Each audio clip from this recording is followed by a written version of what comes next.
Para mais um caso de repercussão, hein? A investigação da Polícia Civil de Santa Catarina sobre a morte do cão Orelha, em Florianópolis, revela uma disparidade nas consequências jurídicas entre os adolescentes suspeitos das agressões e os familiares que tentaram interferir no crime. Quem vai trazer os detalhes sobre esse caso é o Misael Mainetti, chega ao vivo aqui em Os Pingos nos Is. Misael, seja bem-vindo, uma ótima noite a você. Esse crime tem levantado mais debates e discussões a respeito da possibilidade de redução da maioridade penal, né? Tem até abaixo-assinado pedindo a redução da maioridade penal, é isso? Conta pra gente. Sim, gera uma grande discussão esse tema com várias camadas para a gente analisar. Muito boa noite para você, Caniato, para todo mundo que acompanha Os Pingos nos Is. As crianças são pautadas pelo ECA, então tudo, né, que acontecer em relação a elas, tudo que for julgado é pautado pelo Estatuto da Criança e do Adolescente. Agora, os responsáveis respondem aí pelo Código Penal, que pode resultar em períodos de detenção mais longos para os responsáveis do que para os autores das agressões. São 4 menores, lembrando, apontados como os responsáveis pelos maus tratos, nem vou usar maus tratos, né, pela monstruosidade que aconteceu em relação a esse cachorro que enfim, que ganhou o Brasil representando, aí é um ser vivo, né? Não é um objeto, a gente está falando de um ser vivo, um cachorro. E como eu mencionei, no caso das crianças, não é pelo Código Penal. Se a autoria for confirmada, as crianças ficam sujeitas a medidas socioeducativas que são previstas no ECA. A mais severa é a internação de 3 anos. E aí o juiz vai fazendo avaliações a cada 6 meses, revisando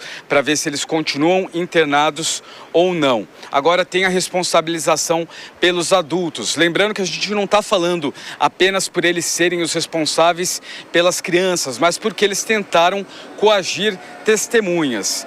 Esses 3 adultos, entre eles o pai e um tio de um dos adolescentes investigados, foram indiciados por coagir testemunhas durante as investigações. E aí tem o artigo 344 do Código Penal que diz que esse tipo de crime que envolve uso de violência ou ameaça grave para influenciar o curso de uma investigação pode acarretar uma pena de reclusão de 1 a 4 anos, além de multa. Se houver uso de violência física, essa pena pode ser somada correspondente à agressão em si. Então, veja bem, as crianças podem responder pelo crime que cometeram, e aí elas são internadas, e os adultos por coagir, né, as testemunhas. E esse caso, como você mencionou, ele revela várias discussões. A diminuição da maioridade penal, também outras discussões em relação à parte psicológica. A gente está aqui tratando mais de direito, né, das consequências civis, mas só aproveitando a oportunidade aqui ao vivo, muitos estudos, né, eu vi psiquiatras falando, estudos demonstram aí que homens, pessoas que depois são acusadas de baterem, por exemplo, nos cônjuges, homens, no caso, né, que agridem as mulheres, já tinham no histórico, 50% já tinham no histórico agressão a animais. Então, isso mostra muita coisa. Também vi alguns vídeos, né, em relação a como as crianças estão sendo tratadas, estão sendo educadas. Não estou aqui para dar opinião, minha função é só noticiar, mas quero aproveitar para fazer uma vírgula, porque esse caso mexe muito com a gente, com o brasileiro. Minha mãe, por exemplo, eu tenho certeza que se eu tivesse cometido um erro desse, um erro muito menor, mas isso é uma monstruosidade, né? Tirar a vida de um animal desse jeito, minha mãe já teria me entregado para a polícia. O que a gente vê aqui são pais que mantiveram seus filhos no exterior. Isso daí revela muito, né, sobre uma estrutura de pensamento de algumas pessoas. Vou jogar para vocês discutirem aí no estúdio. Caniato. É isso. Misael Mainetti trouxe as informações desse caso que ganhou o Brasil, né? Muitas discussões a respeito do andamento desse caso, mas também debates a respeito da possibilidade de redução da maioridade penal, como isso já aconteceu inclusive em outros países. Trouxemos a informação da Suécia, por exemplo, que tem debatido a redução de 15 para 13 em alguns casos específicos. Obrigado, viu, Misael? A gente segue em contato. Qualquer novidade você volta aqui na programação. Deixa eu passar para os nossos comentaristas, porque ontem nós iniciamos esse debate. Eu vou até passar para o Mota, que fez um comentário mais objetivo. Ele vai retomar as análises e reflexões, primeiro desse caso terrível de crueldade. Os jovens adolescentes que estavam nos Estados Unidos já voltaram. A gente vai aguardar, inclusive, quais serão os próximos passos dessa investigação. Mas partindo desse caso que ganhou o noticiário, Mota, os debates e as análises sobre a necessidade de redução da maioridade penal. Eu queria te ouvir. Bom, primeiro, o nosso cachorro aqui, o Cocada, pediu que eu expressasse a indignação da família com o que fizeram com o Orelha. Segundo, isso é importante a gente explicar, menores no Brasil não cometem crimes, não importa o que o menor faça, não é crime, é um ato infracional análogo a um crime. E vocês não fazem ideia do que os menores fazem no Brasil. Eu vou ler aqui umas manchetes rapidinho. Outubro de 2016, manchete, vídeo mostra mulher levada à força para banheiro antes de estupro coletivo por menores. Esse estupro foi cometido por menores. Maio de 2017, menores são acusados de estupro coletivo de menor grávida e decapitação do namorado dela. Outubro de 2017, adolescentes confessam que estrangularam mãe e 2 filhas antes de queimar a casa delas. Outubro de 2025, agora, há pouco tempo, menores matam garoto de 16 anos por um celular na Asa Sul. Então vocês veem que coisa paradoxal, porque o Brasil assumiu que deveria promover a impunidade total para menores de 18 anos, inclusive quando eles matam ou estupram outros menores de 18 anos. É uma lógica que não tem lógica. O Brasil é o país da impunidade. E pessoas com menos de 18 anos no Brasil recebem uma autorização do Estado para fazer o que quiserem e elas não serão punidas. Está na lei. Você, Dávila, esse é um caso que ganhou noticiário, um caso local, né? Aconteceu em Santa Catarina, mas ganhou todo o país.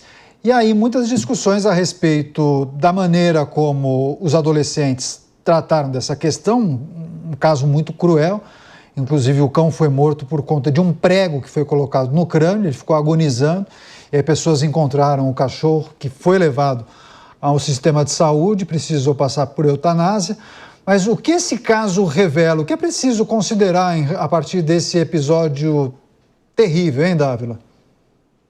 É um episódio terrível, chocou muitas pessoas.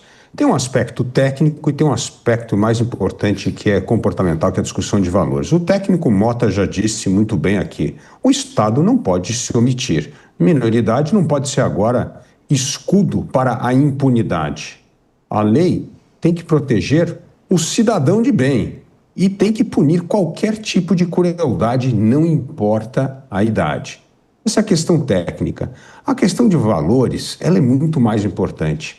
Porque quando nós banalizamos a crueldade, como bem disse o nosso repórter, isso acaba estimulando um comportamento que vai muito além da agressividade em animais, vai para a agressividade a pessoas, como bem disse as manchetes aí ditadas pelo Mota. Então, ou nós paramos de aceitar esse tipo de normalização da barbárie, porque isso não leva uma sociedade a ser mais livre, isso leva uma sociedade a ser mais impune. E nós não podemos tolerar a impunidade.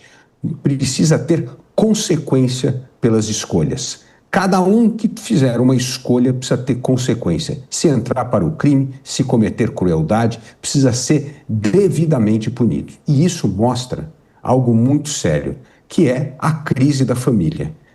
Não existe família bem estruturada que ensina valores para os seus filhos, ter filhos degenerados como esse. Eu não conheço uma família decente que tem filho degenerado, que mata bicho, que agride mulher. Isso não existe. Isso é em família desestruturada. É tão desestruturada que depois de cometer uma barbaridade, tem que levar o filho para fora do Brasil para esconder da justiça. Isso é um absurdo.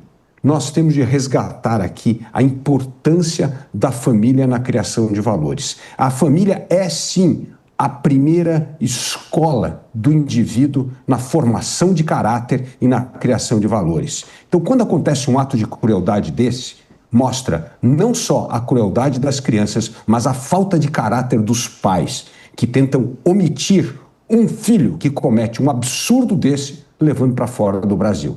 Portanto, precisamos repensar valores da família, o papel do Estado, para que crueldade não seja normalizada no país. O caso chocante da morte do cão Orelha em Santa Catarina, a análise dos nossos comentaristas. Bruno Musa é pai. Bruno, o que é preciso trazer, refletir, considerar a respeito desse caso e, naturalmente, os debates que agora ganham grande parte da mídia? Veja, tem um canal, eu gosto de casos policiais, tem um canal que chama Investigation Discovery, não sei se vocês já assistiram, que passa 24 horas do dia programas a respeito de casos policiais, principalmente nos Estados Unidos. E tem um dos programas que chama Sinais de Psicopata. E sempre começa com a vida do adulto e, de repente, volta e fala assim, ele era uma pessoa do bem, ele era uma pessoa legal, mas havia sinais, e volta no tempo. Normalmente, essas pessoas começam, enquanto crianças e adolescentes, praticarem esse tipo de maldade com animais. Afinal de contas, uma criança ou adolescente ainda não pode fazer, uma criança, em geral, fazer mal para qualquer pessoa, então ele descarrega esse mal dentro de um animal. O que nós vimos é simplesmente uma brutalidade. E aí, o que, em paralelo, nós vimos uma notícia de ontem em que a Suécia, ela, por conta de crianças sendo recrutadas por gangues para combater crimes, eles querem diminuir a idade de maioridade penal de 15 para 13. De 15 para 13. Aqui no Brasil, qualquer idade, se você tem bom comportamento, você sai rapidinho, como nós falamos. Então, ou a gente aprende a lidar com verdadeiros criminosos que tem e que haja uma punição, caso contrário, casos como esse incentivarão outros. Pessoas com sinais ou de psicopatia ou sociopatia, ou o que quer que seja, não sou psicólogo nem psiquiatra para dizer, mas quem pratica alguma coisa dessa normal não é, fica óbvio que eles se sentem ali até estimulados a fazer de novo. São loucos, são bandidos, são criminosos. Por quê? Porque a sensação de impunidade é a mesma que nós sentimos no dia a dia do Brasil. Muito triste isso. Mas, Mota, eu também acompanhei algumas críticas em relação a esse debate sobre a redução da maioridade penal. Ele ressurgia após esse episódio. Você leu, 5, 6, 7 manchetes de casos terríveis.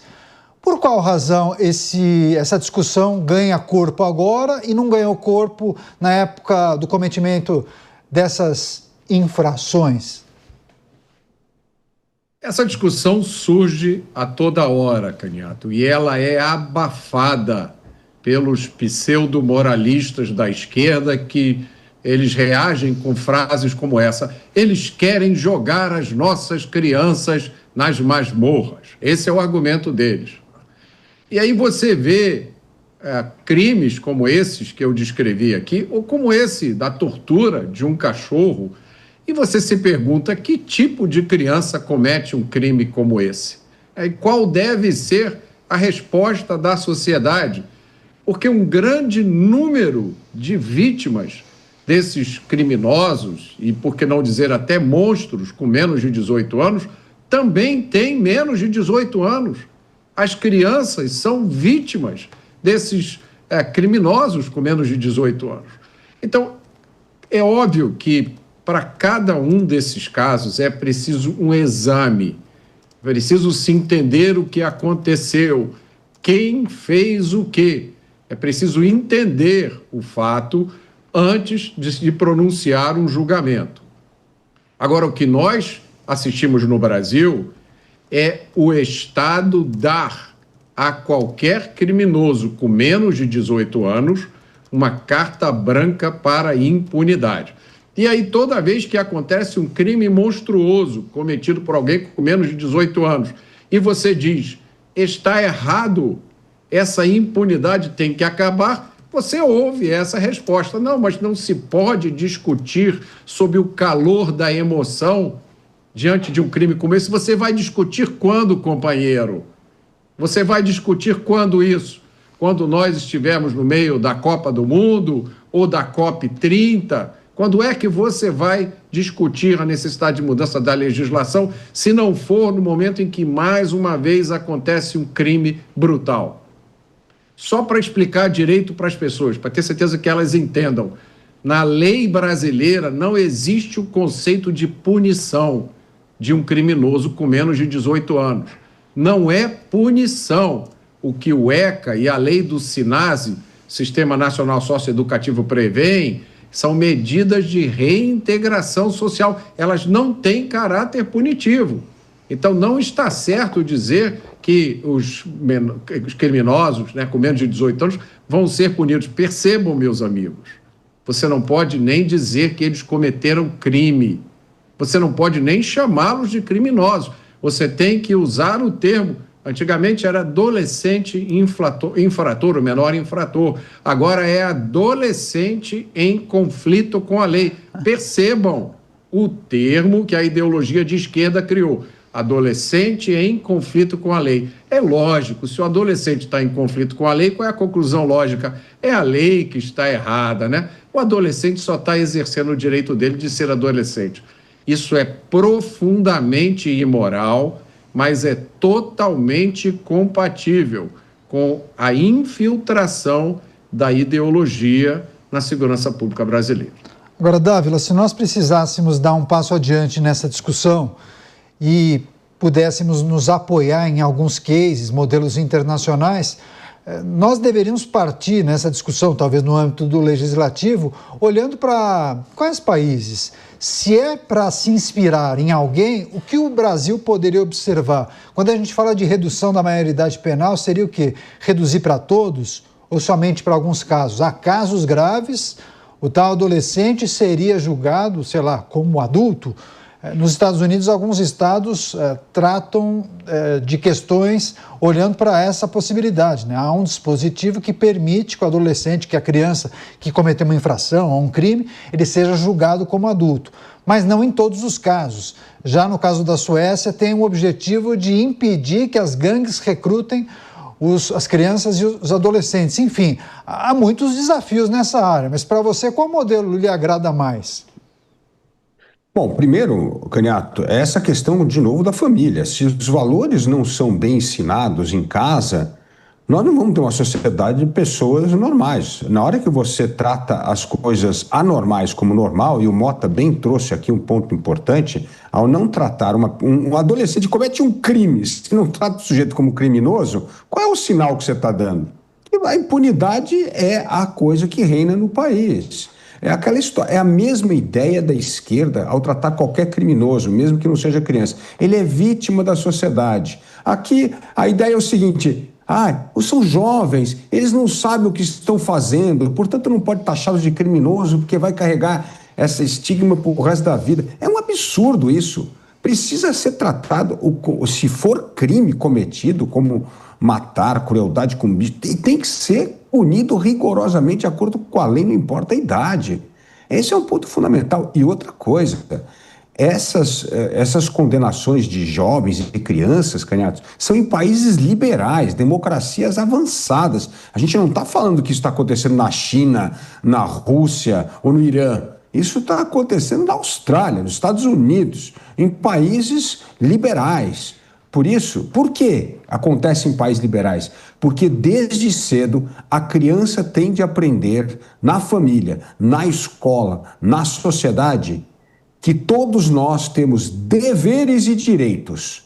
Dever de se comportar em comunidade. Isso é fundamental. Isso a gente aprende na escola, nos clubes, na família. Agora, se há uma falência generalizada dessas instituições, como é que nós fazemos? Então não adianta só olhar para a questão criminal, para a questão penal, porque isso não vai resolver a questão dos valores. Isso tem a ver com o resgate das nossas instituições, da família, da igreja, das associações de bairro, que é muito importante. É isso que o famoso Edmund Burke falava. A comunidade tem o papel de educar de maneira coletiva qualquer pessoa para os seus deveres e direitos. Sem isso, Caniato, você pode ter a melhor legislação penal do mundo, pegar uma como exemplo que você não resolve a questão central do problema.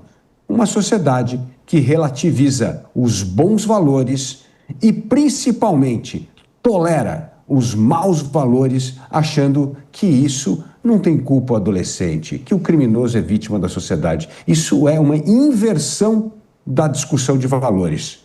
E isso é muito grave numa sociedade que deveria prezar a liberdade, o dever e o direito. Pois é, e a nossa audiência também lembrou de um caso que o Mota mencionou ontem, o caso da Liana Friedenbach e do Felipe Café, que foram assassinados na Grande São Paulo, município aqui da região metropolitana, em Bugaçu, por um adolescente que era o chefe de uma gangue, né, Champinha. E aí várias pessoas aqui da nossa audiência defendendo que se a legislação autorizasse à época, certamente o autor desse crime teria sido julgado como adulto. Musa, quer trazer mais algum complemento nessa discussão? As reflexões que a gente precisa fazer sobre talvez a necessidade de atualizar a legislação. O Brasil está preparado, precisa avançar com essa pauta da redução da maioridade penal. Esse é um desafio para o nosso legislativo, porque até hoje a gente não conseguiu dar um passo adiante nisso. Talvez porque não tenhamos visto tamanha urgência, sendo que passou do limite. Tem uma reflexão importante. Eu acho que tudo que foi falado aqui da família é extremamente relevante, né? Quando nós criticamos as pessoas ou a geração atual, os mais novos, vale lembrar que eles são educados pelos pais de hoje, né? Então, talvez tenhamos que fazer uma reflexão em cima disso. E achei bastante interessante, recebi uma mensagem, minha sogra me mandou uma mensagem aqui que nos está assistindo, e ela falou o seguinte, uma coisa interessante: para votar você pode com 16 anos, mas para cometer crimes hediondos, então aí não vale de absolutamente nada. Então, o Mota citou vários exemplos aí, inclusive de pessoas mais novas. Veja, nos Estados Unidos nós vimos crianças cometendo determinado tipo de crime que simplesmente ela mostra que não há qualquer tipo de convivência social. Então, eu acho que passou da hora do Brasil ser aquele país que normaliza absolutamente tudo. Tem determinado limite, esse limite vem mostrando que, ao menos na minha opinião, ele ultrapassou há muito tempo. Chega de normalizar o absurdo. A sociedade, infelizmente, precisa desse reajuste, precisa, no meu entender, aí sim desse reinício, tal reset. Caminhar nessa direção para o mundo de hoje, eu acho que é mais ainda o caminho do fracasso. Pois é, nós seguiremos atentos a esse caso do cão orelha, naturalmente o avanço das investigações, todas as descobertas e as revelações trazidas pela polícia serão divulgadas aqui na programação da Jovem Pan.